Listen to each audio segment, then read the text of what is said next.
chilla yondiradi. Wow. Yangi Sprite salqinlantiradi. Omonxon haqida 100 ta fakt. Ikkinchi qism. Qani ketdik. Omonxonni kutib olinglar.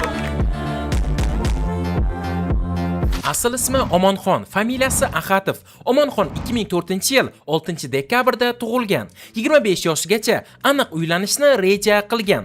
Sevimli taomi manti. Oshni ham yurakdan sevib iste'mol qiladi. 16 yoshdan beri YouTube'da faoliyat olib boradi. YouTube'dagi faoliyatini karantindan 1 oy o'tib 2020-yilda boshlagan. Omonxon rus va ingliz blogerlaridan ilhom olgan. Avvaliga video suratga olish uchun Ahad Qayyum studiyasining qurilmalaridan foydalangan. Buning evaziga kino, seriallarni tekinga montaj qilib bergan. Bu davrlarda hatto roltinga ham puli yetmagan. YouTube kanalini $1 trillion berishsa, sotishga tayyorligini aytgan. Omonxon yoshligida duduqlanib gapirgan. Qanchalik dudu bo'lgansiz? Bu qo'ygan.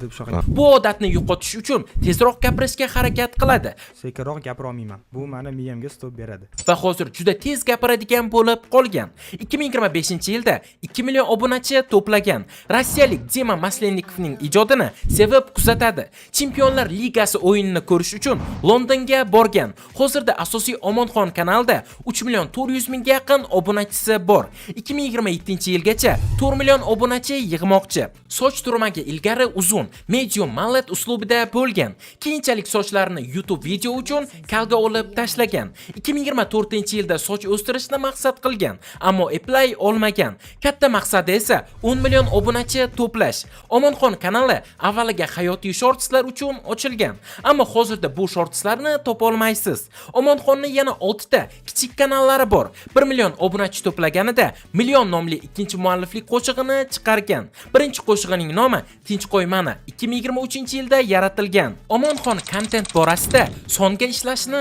aytgan. $15,300 ga o'zi uchun Honchi mashinasini sotib olgan. Omonxon jamoasida 4 ta odam bor. Jamoasi bilan bir oyda YouTube'ga 16 tagacha video tayyorlashgan.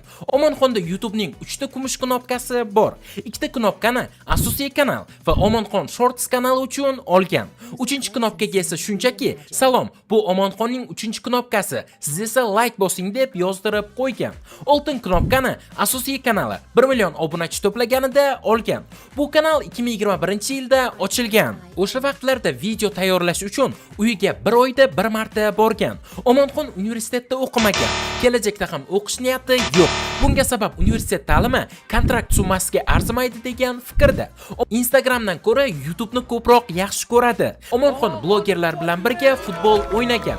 Bu bellashuvda g'olibga 5 million so'm berilgan, lekin Omonxon yutqazgan. 1 million obunachisiga 2024-yil 8-iyulda erishgan. Kanalning umumiy prosmotrlari 1,5 milliarddan oshgan. Omonxon 7 ta chet davlatda bo'lgan. Qiziq jihati, u har safar yangi davlatga emas, borgan joyga yana qayta borishni yoqtiradi.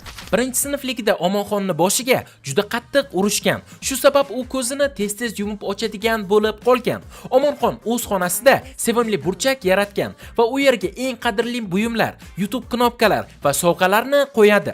Omonxon testosteron va gormonlar balansi uchun turli dorilar iste'mol qiladi. Omonxon Kamol Qahhorov, Ahror Alixonov va Baburello bilan doimiy kollaboratsiya qiladi. Omonxon bu videolar uni bor potensiali emasligini va agar auditoriya jiddiyroq narsa xohlasa, uni ham qila olishini aytgan. Agar O'zbekistonda monetizatsiya yonadigan bo'lsa, butun O'rta Osiyoda yoki dunyoda shovqin ko'taradigan kontentlar qila olishini aytgan. Ilgari qo'rqinchli video suratga olishayotganida rostdan ham qo'rqib ketgan. Biroq oxirgi vaqtlar umuman qo'rquv yo'qolgan. Amirxon Umarov shousida yosh aktyor sifatida ishtirok etgan. Bu shouda uni mahoratsiz deb tanqid qilishgan. Yo'q bunda mahorat, yo'q bunda hech narsa. Omonxon 12-iyul kuni obunachilar bilan fan strecha o'tkazgan. Bu tadbir Navro'z bog'ida jonli efirda o'tkazilgan. Statistikaga ko'ra fan strechaga 3000 dan 4000 tagacha muxlis kelgan. Asosiysi bu tadbir barcha ruxsatlar va qonuniy hujjatlar rasmiylashtirib o'tkazilgan.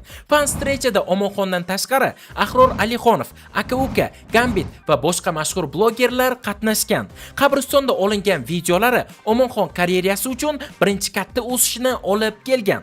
Hozirda Darknet videolari Darknetga kirib, o'sha qotil kuyovlarni yana chaqirib ko'raman. aynan shunday o'sishni olib kelyapti.